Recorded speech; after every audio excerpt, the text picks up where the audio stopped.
And joining us from Ramallah is Palestinian lawyer and former peace negotiator Diana Buttu. Diana Buttu, what's it going to take to reach a ceasefire agreement? I think that if we're going to move forward in reaching a ceasefire agreement, we have to look beyond just the question of rockets and bombs, but actually begin to address the root causes. And in this case, the root cause is Israel's 45-year military control over the Gaza Strip, and most particularly a very brutal 6-year blockade that has been imposed on the Gaza Strip, which has effectively ensured that the Gaza Strip, in the words of the United Nations, in a few short years will become unlivable. So if anything, we have to begin to address these root causes, and that is the 45-year denial of freedom to the Palestinians. But nobody on either side for years and years has wanted to address the root causes, so where does that leave us?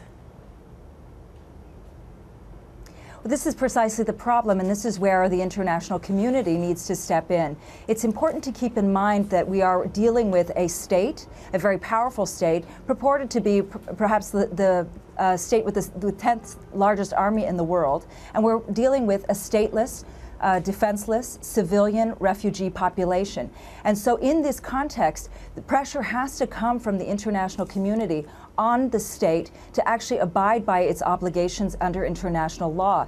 Under international law, Israel is supposed to withdraw completely from the Gaza Strip. It's supposed to give freedom to the Palestinians, a freedom that is both deserved and their right, and it's supposed to allow the Palestinians to live in freedom and not under Israel's thumb.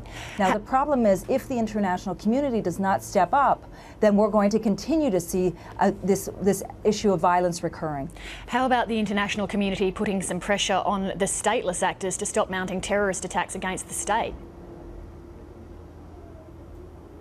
I think, again, it's important to keep in mind that this is a very lopsided and very asymmetrical situation.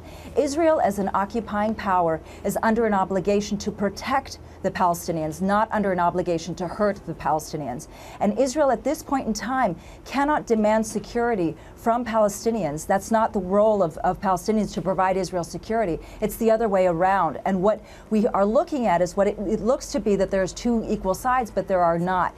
And what has to happen is for Israel to face increasing international pressure in the form of boycotts, in the form of sanctions, to make sure that it abides by international law. This has gone on far too long, and we're now seeing 3 generations of Palestinians who have lived under Israel's military rule.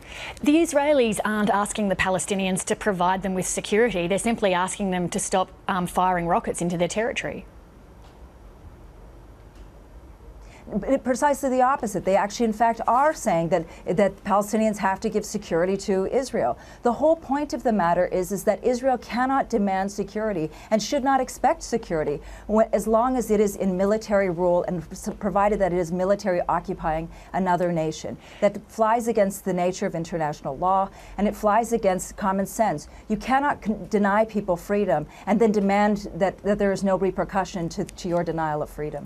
We had the Israeli government spokesman Mark Regev on the program last Thursday, and he said of the Israeli actions, the current operation is fundamentally defensive.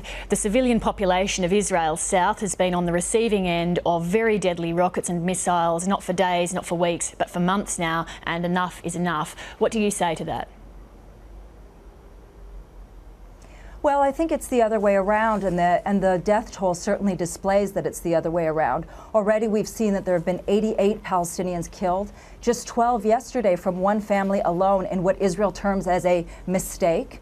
And so the death toll has been overwhelmingly on the side of Palestinians. Now, he might claim that there are rockets that are coming from Gaza to Israel and that they're affecting civilians, but he simply denies that there are bombs that are actually being dropped on civilian areas in the Gaza Strip. And let me put this into perspective.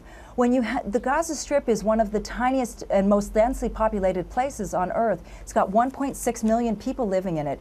80% of the people who live there are the descendants of refugees who were ethnically cleansed from their homes in 1947 to 1949 in what is today Israel.